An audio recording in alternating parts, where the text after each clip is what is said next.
Salut et bienvenue dans cette séance. C'est la deuxième partie sur les équations et les inéquations de degré 2. Au programme de la séance, il y a factorisation du polynôme ax au carré plus bx plus c. Il y a signe du polynôme ax au carré plus bx sur c plus c, traité dans les trois cas. Et il y a un résumé récapitulatif de tout ça. Cette séance, c'est la suite et la prolongation de la séance précédente, la partie 1, où on a traité les équations. Alors maintenant, on va commencer par la factorisation du polynôme ax au carré plus bx plus c. Et donc, on rappelle, dans la séance précédente, on a vu que l'existence des racines du polynôme p de x, ax au carré plus bx plus c, dépend du signe de son discriminant qui est delta b au carré moins 4ac. On a vu donc que si delta est négatif, il n'y a pas de racine pour le polynôme. Si delta est nul, il y a une racine double qui est moins b sur 2a. Si delta est positif, il y a deux racines distinctes qui sont moins b moins racine delta sur 2a et moins b plus racine delta sur 2a. Ainsi donc, si delta est négatif, le polynôme n'est pas factorisable. Et si delta est positif ou nul, c'est-à-dire lorsqu'il possède des racines, le polynôme est factorisable. Donc tout ce qui suit sera donc la preuve de tout ça. On va traiter donc chaque cas selon delta. Voici le premier cas où delta est négatif. Alors la forme canonique du polynôme p de x, qui est ax au carré plus bx plus c, va être écrit comme ça, a facteur de x plus b sur 2a le tout au carré, moins delta sur 4a au carré. Puis pour le cas où delta est négatif, ça c'est un nombre. Non, lorsque delta est négatif, entre ce nombre et cette expression, il n'y a pas de facteur commun. Et puisqu'il n'y a pas de facteur commun, on ne peut pas factoriser ce qui se trouve à l'intérieur des crochets. Ainsi, si delta est négatif, p de x ne peut pas être factorisable et donc il ne peut pas être irréductible. Alors ce terme irréductible est très souvent présent lorsqu'on parle de polynôme. C'est dans la leçon des polynômes, dans la notion de polynôme, où on parle d'irréductibilité et de réductibilité. Et on va faire une séance là-dessus. Donc, je vous invite à vous abonner si ce n'est pas encore fait pour ne pas rater cette séance. C'est une séance très importante. Voilà. Donc, pour delta nul, comme vous pouvez le voir, il y a une racine double. C'est ce qu'on a déjà vu dans la séance précédente et même au début de cette séance. En conséquence, la forme canonique, voilà ce qu'elle va donner. Donc, voici le polynôme. Voici la forme canonique. Puisque delta est nul, le terme moins delta sur 4a au carré va disparaître. En effet, donc il ne reste plus que a et x moins x0 à la puissance 2. Donc moins x0, c'est tout simplement b plus 2a. Puisqu'on a déjà posé que x0, c'est moins b sur 2a. Ainsi donc, on vient de factoriser notre polynôme.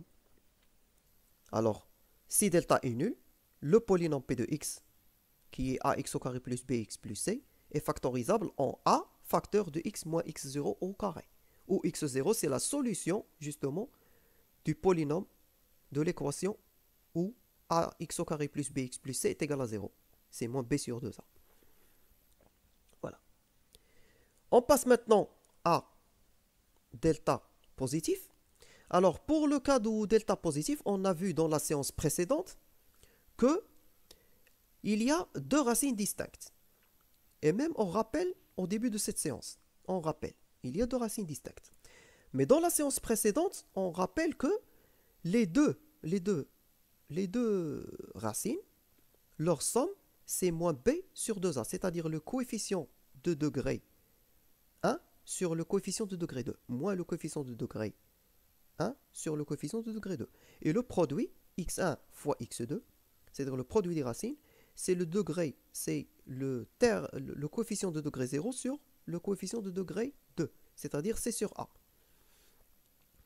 Ainsi, lorsqu'on factorise notre polynôme par a, on obtient quelque chose de cette forme. Là, on reconnaît moins s, puisque s est moins b sur 2a, et c sur a, on reconnaît le produit, on reconnaît p, le produit des racines. Donc voilà comment va devenir notre polynôme, après factorisation juste par a. Alors, on verra, alors, remplaçons maintenant s et p par leur valeur. Voilà ce que ça donne. Le s, c'est x1 plus x2, c'est la somme des racines. Et le produit, p, c'est le produit des racines, x1 fois x2. Développons maintenant cette partie, moins, c'est-à-dire moins x plus x1, facteur de x. On va le développer. Qu'est-ce qui va se passer? Alors, cette partie, lorsqu'on va la développer, elle va donner cette partie. Moins, alors le x au carré est toujours à sa place. Alors, qu'est-ce qu'on a? On aura donc moins x1 fois x et moins x2 fois x. Donc, bon, x1 fois x2, c'est toujours à sa place. Maintenant, remarquons, observons ces deux termes, ces deux premiers termes. Il y a x carré et il y a ici moins x1, x. On remarque donc, on constate que x, on constate ici que x est en facteur commun. Regarde maintenant, remarquons cette deuxième partie. Cette deuxième partie, qu'est-ce qu'elle contient? Elle contient ces deux termes. Qu'est-ce qu'on remarque? On remarque que x2 est un facteur commun. Donc, dans les deux premiers, on va factoriser par x, et dans les deux derniers, on va factoriser par x2. C'est normal. Donc, la factorisation par x, voilà ce qu'elle donne. Et la factorisation par x2, voilà ce qu'elle donne. Ainsi, qu'est-ce qu'on remarque ici? Alors, ainsi, qu'est-ce qu'on remarque? On remarque que x1, x moins x1 est un facteur commun. On va encore factoriser par x moins x1. Et voici ce qu'on obtient. On obtient donc a, facteur de x moins x1, facteur de x moins x2. Ainsi, on vient de factoriser notre polynôme. Donc, si delta est positif, la factorisation de p de x est donnée par a, x moins x1, facteur de x moins x2. Où x1 et x2, ce sont les racines du polynôme p de x, ou les solutions de l'équation p de x est égal à 0. Donc voilà donc, avant donc de continuer, ce qu'on vient de voir jusqu'à présent, c'est un moyen pour factoriser n'importe quel polynôme de cette forme. Alors, pour factoriser un polynôme ax au carré plus bx plus c, on n'a qu'à résoudre l'équation p de x égale à 0 et ainsi soit trouver deux racines et le factoriser comme ça, soit, dans le cas précédent, soit trouver une seule solution et la factoriser avec cette formule. Donc, deux cas. On revient donc, on va continuer et passer au signe du polynôme ax au carré plus bx plus c. Alors, traitons d'abord le premier cas où delta est négatif. Alors, en revenant à la forme canonique, voici ce qu'on obtient. On obtient cette relation, la relation numéro 1, numérotée 1. Alors voilà, moins delta sur 4a.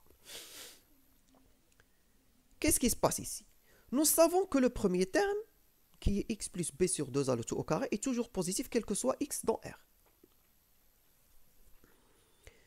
Nous savons également que, puisque delta est négatif, alors le terme moins delta sur 4a au carré est positif.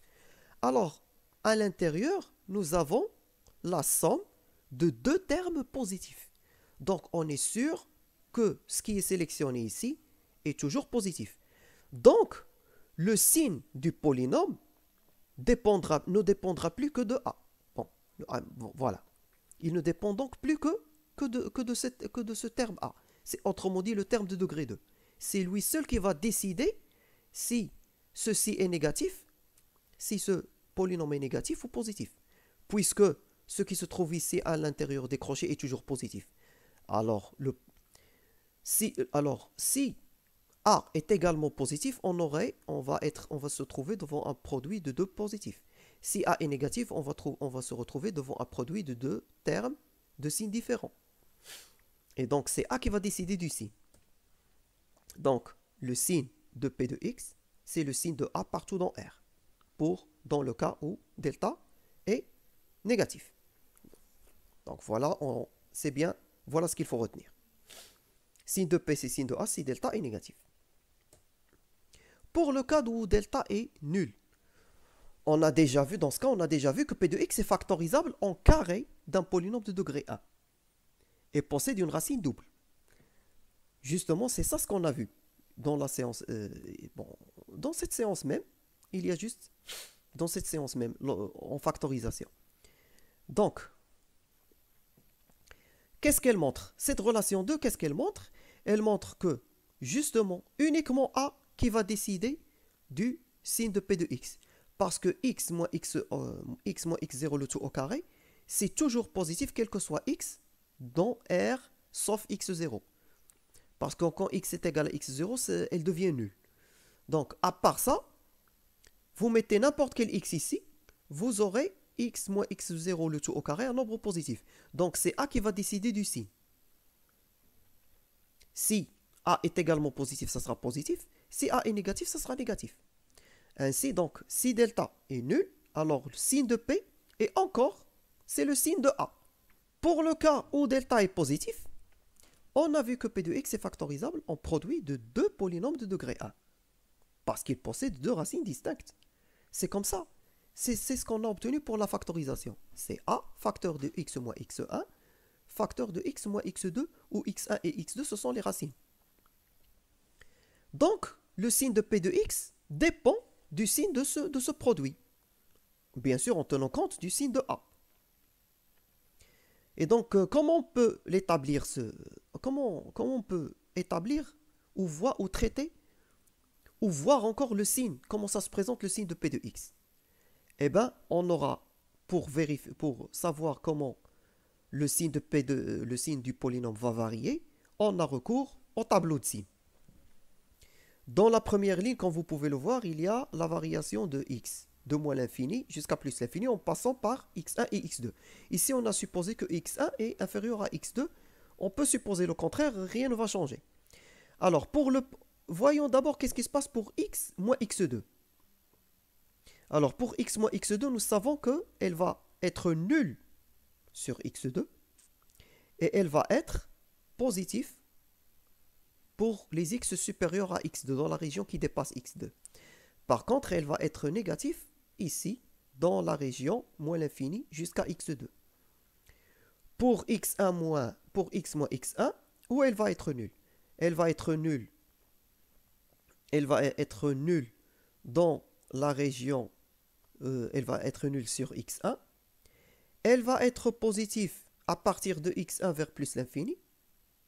Et elle va être négative de moins l'infini jusqu'à x1. Ainsi, le produit, si on commence à faire le produit, qu'est-ce qu'on peut voir? On constate, dans la région moins l'infini jusqu'à x1, négatif fois négatif, ça donne positif. Donc, c'est le signe de A. C'est le signe de A qui va décider du signe de P de X. Parce que ça, c'est P de X. Parce que cette expression, c'est égal à P de X. Donc, le signe de P de X, c'est exactement le signe de A. Dans la région x1, x2, c'est-à-dire entre les racines, c'est la région entre les racines, ici, c'est négatif. Ici, c'est positif. Donc, c'est négatif. Le produit, c'est négatif. Donc, négatif fois le signe de A. Donc, le signe de ça, c'est l'opposé. Donc ici, le signe de P de X, c'est l'opposé du signe de A. Alors, voyons maintenant la région x2 jusqu'à plus l'infini. Qu'est-ce qui se passe? Là, c'est positif. Pour x moins x2, c'est positif. Et pour x moins x1, c'est également positif. Le produit ne peut être que positif.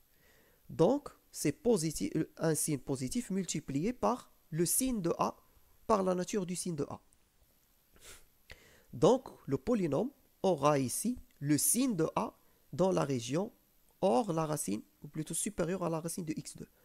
Donc, finalement, et par constatation, qu'est-ce qu'on dit? On peut dire qu'en conclusion, P de x a le même signe que A hors les racines et a l'opposé du signe de A entre les racines. C'est exactement ce qu'on a vu. Donc, signe de P, c'est signe de A pour x inférieur à x1 ou supérieur à x2. Et signe de P, c'est le même, c'est l'opposé du signe de A, c'est-à-dire le terme dominant, pour x entre x1 et x2. Bon, avec ce paragraphe sur le signe, la séance est presque terminée. Donc, on va récapituler maintenant tout ce qu'on a vu. Donc, la factorisation du polynôme P de x, ax au carré plus bx plus c, et aussi sa variation de signe, dépend de son discriminant delta. Dans le premier cas où delta est négatif, si notre discriminant est négatif, notre polynôme n'est pas factorisable et son signe, c'est celui de A, c'est celui de son coefficient dominant, c'est-à-dire le coefficient de degré 2, partout dans R. Alors, signe de P, c'est signe de A partout dans R quand delta est négatif.